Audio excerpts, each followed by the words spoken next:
Oke, semangat pagi Sobat Trader, apa kabar? Semoga sehat selalu ya. Dan saya berharap semoga Sobat Trader di mana saja berada, selalu semangat dan selalu mendapatkan berkah yang berlimpah, serta panjang umur dan murah rezekinya. Amin. Ya, untuk hari ini seperti biasa saya akan memberikan informasi seputar market ya. Dan pastinya nanti juga saya akan coba memberikan peluang-peluang baik dari sisi teknikal maupun dari sisi fundamental. Oke. Pertama, saya akan coba menyoroti mengenai sentimen market yang berkembang saat ini, ya. Di mana semakin dekatnya agenda pertemuan FOMC atau Federal Open Market Committee yang akan diadakan pada tanggal 18 Desember atau tepatnya di Kamis dini hari nanti ya, di mana diprediksi bahwa Jerome Powell sebagai Ketua Bank Sentral Amerika atau Federal Reserve, beliau diprediksi akan memangkas tingkat suku bunganya. Terlebih, ya, kemarin adanya pernyataan atau statement dari salah satu pejabat tinggi Bank Sentral Amerika di negara bagian, yaitu Fed Christian Waller ya. Beliau mengatakan bahwa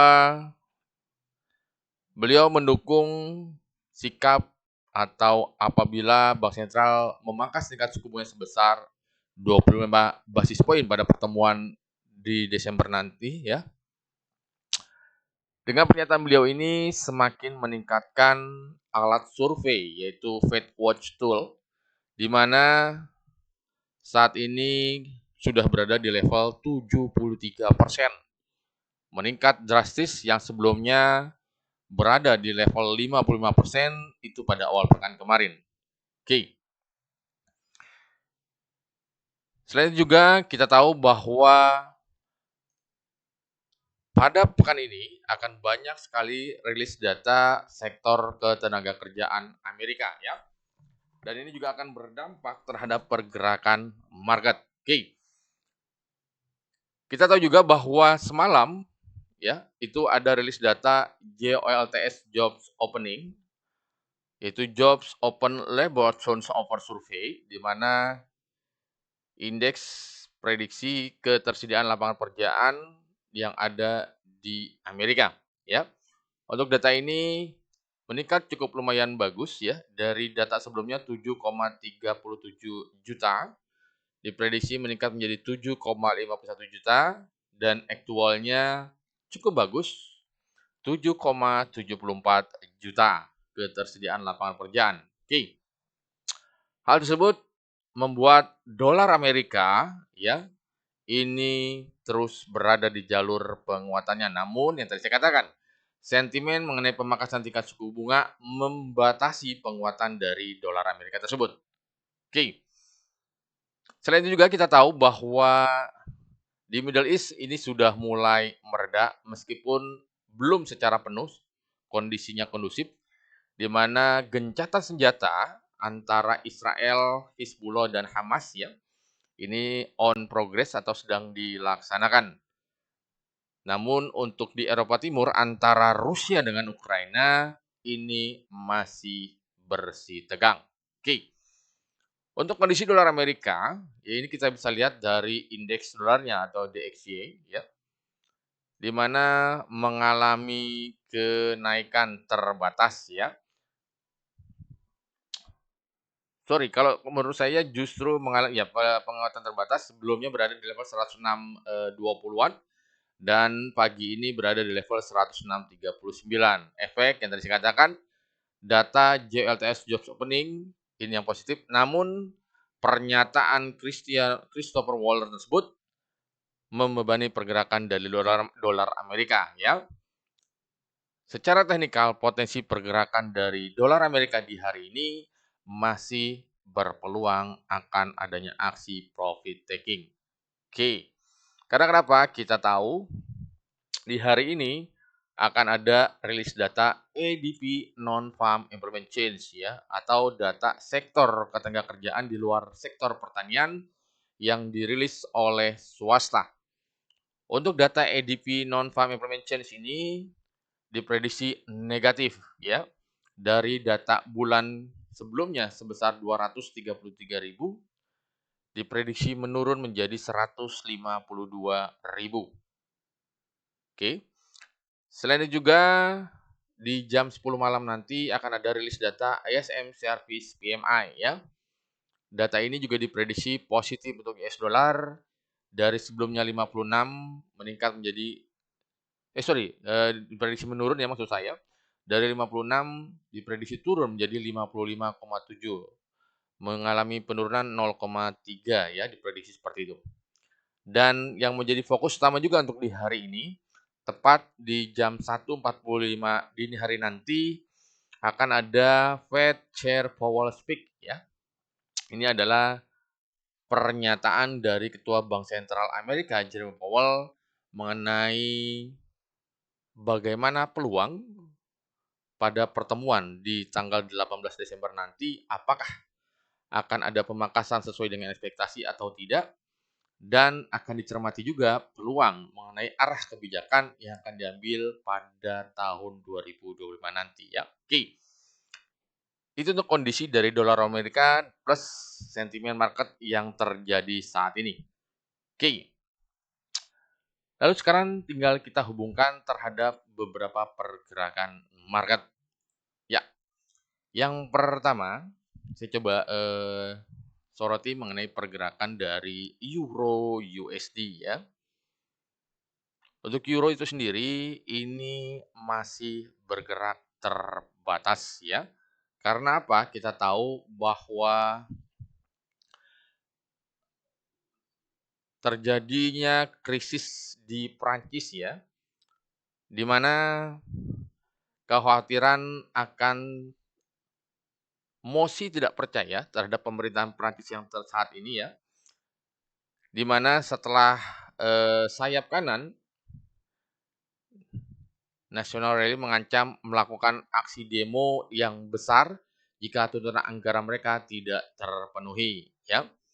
Di sisi lain, imbal hasil obligasi Prancis dan Jerman ini juga naik. Ya. Jadi semakin meningkatkan resiko gejolak politik yang terjadi di Prancis. Ya, itu kalau secara fundamental. Oke. Di sisi lain, ya, untuk di hari ini akan banyak sekali rilis data, terutama untuk data sektor jasa, baik dari Spanyol, Italia, Prancis, dan Jerman, serta dari Eropa itu sendiri, yang overall untuk data-data sektor jasa tersebut, ya, diprediksi akan negatif. Jadi semakin berpeluang pergerakan Euro USD akan melemah, ya. Dan secara teknikal, di sini saya juga melihat masih terjadi tekanan terhadap mata uang euro.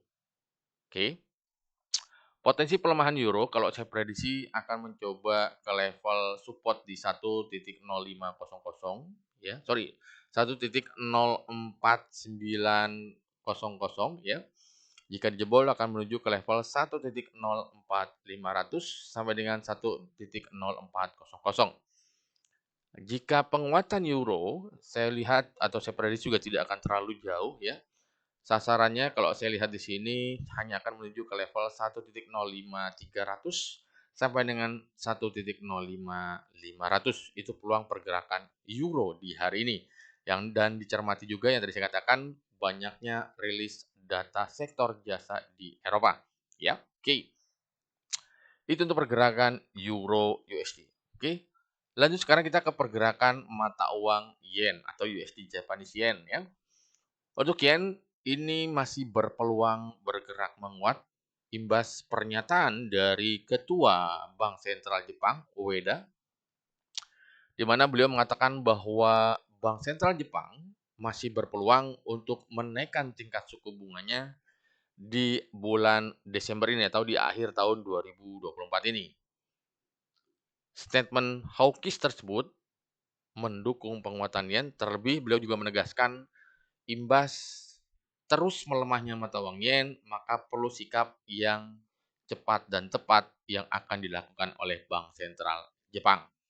Itu yang menguatkan dari mata uang yen. Namun di satu sisi masih belum satu suaranya beberapa pejabat tinggi di pemerintahan Jepang mengenai kapan pelaksanaan selanjutnya kenaikan tingkat suku bunganya serta belum satu kebijakan yang akan diambil pada tahun 2025 nanti ini yang membatasi pergerakan dari mata uang yen.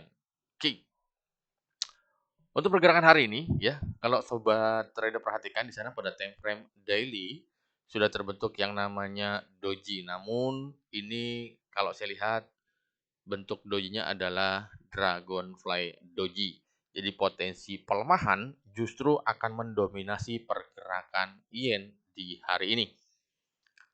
Sasaran akan dituju kalau saya prediksi akan menuju ke level 150.300 sampai dengan level 150.800 ya. Jika penguatan saya prediksi tidak akan terlalu jauh, hanya akan menuju ke level 149.700 sampai dengan 149.500 seperti itu ya. Oke. Itu untuk pergerakan mata uang yen ya. Sekarang kita ke pergerakan mata uang pound sterling ya, GBP USD. Untuk mata uang pound sterling ini juga senasib dengan mata uang euro ya. Pound sterling masih berada dalam tekanan. Karena kenapa? Pelemahan pound sterling ini imbas masih menguatnya dolar Amerika meskipun sempat mengalami pelemahan namun masih berada di jalur tertingginya untuk indeks dolarnya. Oke. Secara teknikal potensi pergerakan dari pound sterling akan melemah menuju ke level 1.26300 ya sampai dengan 1.2600. Oke, dan akan bergerak cukup volatile pada malam nanti pasca rilis data sektor ketenagakerjaan Amerika yaitu ADP non-farm payment seperti yang tadi sudah saya informasikan. Dan apabila dia menguat untuk pergerakan pound sterling terhadap US dollar, kalau saya prediksi ya secara teknikal akan menuju ke level 1.26800 sampai dengan paling jauh kalau saya lihat ya hanya akan menuju ke level 1.2700. Itu untuk pergerakan dari pound sterling terhadap US dollar. Oke, untuk data di hari ini dari data Inggris ya. Data Inggris nanti tepat di jam setengah 5 sore waktu Indonesia bagian barat akan ada rilis data final service PMI atau data sektor jasa di Inggris ya. Dan data ini diprediksi unchanged atau tidak berubah, hanya berada di level 50.0 ya, seperti itu. Apabila data ini dirilis sesuai dengan ekspektasi, maka pelemahan pound sterling terhadap US dollar masih akan berlanjut. Dan sebelumnya di jam 4 sore akan ada agenda pernyataan dari Ketua Bank Sentral Inggris, Bank of England, yaitu Andrew Bailey. Diprediksi beliau akan memberikan statement ya mengenai peluang apakah di akhir tahun 2024 ini Bank Sentral Inggris akan ada wacana pemangkasan tingkat suku bunga atau tidak seperti itu. Namun para analis memprediksi bahwa peluang cukup besar bahwa Bank Sentral Inggris akan memangkas tingkat suku bunganya seperti itu ya. Oke, itu untuk pergerakan dari pound sterling terhadap US dollar. Lanjut sekarang kita ke pergerakan mata uang Aussie. Oke. Kalau sobat trader perhatikan, pergerakan Aussie masih didominasi oleh pelemahan ya.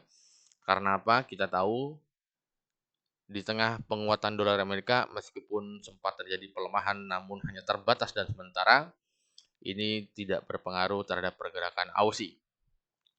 Justru yang mempengaruhi pergerakan Aussie saat ini adalah imbas masih melambatnya atau masih terganggunya pertumbuhan ekonomi di China. Karena kita tahu China merupakan mitra dagang yang sangat penting terhadap Australia. Jadi apapun yang terjadi di China akan berdampak terhadap pergerakan Aussie. Secara teknikal, potensi pergerakan Aussie ya masih dalam tekanan. Dalam artian akan lanjut melemah. Sasarannya akan menuju ke level 0.6400 Apabila level tersebut berhasil ditembus, ya, akan menuju ke level 0.63800 sampai dengan 0.63500. Apabila menguat, saya prediksi juga tidak akan terlalu jauh, hanya akan menuju ke level 0.64700 sampai dengan 0.6500 seperti itu. Oke. Terlebih tadi pagi, tepat di jam setengah 8 pagi, ada rilis data Australia ya, yaitu GDP. GDP Australia dirilisnya negatif. Dari 0,2 diprediksi 0,5, aktualnya hanya 0,3 meskipun naik dari data sebelumnya, namun hal ini dianggap oleh para pelaku pasar masih negatif. Jadi menandakan bahwa ekonomi Aussie tidak jauh beda terhadap kondisi ekonomi di China seperti yang tadi saya katakan. Oke. Ditambah lagi, tepat tadi di jam 8.45 ada data China yaitu Caixin Service PMI, data sektor jasa di China ya. Ini juga dirilisnya negatif dari 52, diprediksi meningkat 52,4 namun aktualnya hanya 51,5. Jadi kondisi ini semakin membebani pergerakan dari Aussie ya. Maaf, yang tadi saya katakan bahwa potensi pelemahan Aussie akan menuju level-level yang sudah tadi saya katakan. Oke. Itu tadi untuk pergerakan mata uang major rate ya terhadap mata uang ya. Major rate di mana mata uang utama terhadap mata uang US dollar. Oke. Sekarang untuk pergerakan komoditi ya. Yang pertama terhadap gold atau emas ya. Emas kita tahu bahwa kemarin itu tertinggi berada di level 2655 dan terendah berada di level 2634 ya. Jadi pergerakan hampir 20 poin. Oke. Kalau saya prediksi untuk pergerakan emas di hari ini dari sesi Asia sampai dengan sesi Eropa, kecenderungannya adalah sideway di range 2630 sampai dengan level 2650. Namun akan bergerak cukup volatile pada saat memasuki market Amerika, terlebih menjelang rilis data ADP non-farm payment change ya, seperti itu. Oke. Dan kalau saya prediksi dari sisi teknikal, potensi pergerakan emas masih mengalami tekanan, masih akan mengalami penurunan ya. Oke. Berarti level yang akan dituju oleh pergerakan harga emas saya prediksi akan menuju ke level 2630 maksud saya. Jika level 2630 berhasil ditembus akan menuju ke level 2620 seperti itu ya. Oke. Dan apabila mengalami kenaikan akan mencoba ke level 2650 sampai dengan level 2660 maksud saya seperti itu ya. Oke. 2660 sampai dengan level 2665 itu pergerakan dari harga emas ya. Namun yang tadi saya katakan prediksi akan data ADP nanti malam yang akan negatif untuk US dollar, jadi berpeluang bahwa kenaikan emas bisa saja terjadi. Namun sentimen market yang tadi sudah saya katakan ekspektasi akan adanya pemangkasan tingkat suku bunga ya. Ini bisa membuat harga emas kembali melonjak seperti itu. Oke. Ya, ini untuk pergerakan harga emas. Lalu kita ke pergerakan harga minyak. Oke. Harga minyak kemarin sempat menyentuh di level 70 karena selama sepekan kemarin kita lihat bahwa pergerakan minyak masih bergerak di bawah level 70, namun kemarin sempat menyentuh level 70 dan pagi ini juga berada di level 70. Secara teknikal, kalau sobat ada perhatikan sudah sangat terkonfirmasi terbentuknya bullish engulfing. Jadi potensi kenaikan harga minyak bisa berlanjut pada perdagangan market di hari ini, ya. Kalau secara teknikal, saya prediksi potensinya akan menuju ke level 70.50 sampai dengan level 71, ya. Apabila menurun akan menuju ke level 69.50 sampai dengan level 69.00. Namun yang perlu dicermati adalah bahwa nanti malam akan ada rilis data crude oil inventory ya. Di mana data ini akan berkurang dari 1,8 menjadi 1,6. Jika ini dirilis sesuai ekspektasi, maka potensi kenaikan harga minyak masih berpeluang terjadi. Oke, itu pergerakan harga minyak ya. Lalu kita ke indeks saham. Baik, untuk indeks saham Amerika yaitu di Wall Street ya. Untuk indeks saham Amerika di Wall Street kita tahu bahwa ada beberapa 3 komponen yang ada di Wall Street, yaitu ada Dow Jones Industrial Average, S&P 500, dan Nasdaq ya. Untuk data indeks saham Amerika yang di Wall Street ini, sebentar ya, pergerakannya akan mengalami kenaikan ya. Kemarin sempat mix ya kalau saya lihat untuk pergerakan dari indeks saham Amerika, tepatnya di Wall Street ya. Oke, ini kita lihat bahwa S&P dan Nasdaq ini naik ya. Untuk S&P naik sebesar 0,05% dan Nasdaq naik sebesar 0,4%, sedangkan Dow Jones Industrial Average itu ditutupnya turun 0,17% ya, seperti itu. Karena kenapa? Para pelaku pasar masih wait and see akan rilis data sektor ketenagakerjaan Amerika yang akan dirilis nanti malam tepat di jam 8.15, yaitu ADP Non-Farm Employment Change ya. Namun yang menjadi fokus utama para pelaku pasar adalah statement dari Powell dini hari nanti dan ditunggunya rilis data non-farm payroll seperti itu ya. Oke. Lalu bagaimana untuk pergerakan indeks saham Asia? Baik, untuk di Hang Seng. Hang Seng ini pergerakannya cenderung terbatas karena masih terbebani dengan kondisi ekonomi di China ya. Namun kalau saya prediksi untuk pergerakan di hari ini, potensi pergerakan Hang Seng masih tertekan. Saya prediksi akan menuju ke level 19.00 dan apabila naik, saya prediksi tidak akan tembus level 20.000 ya.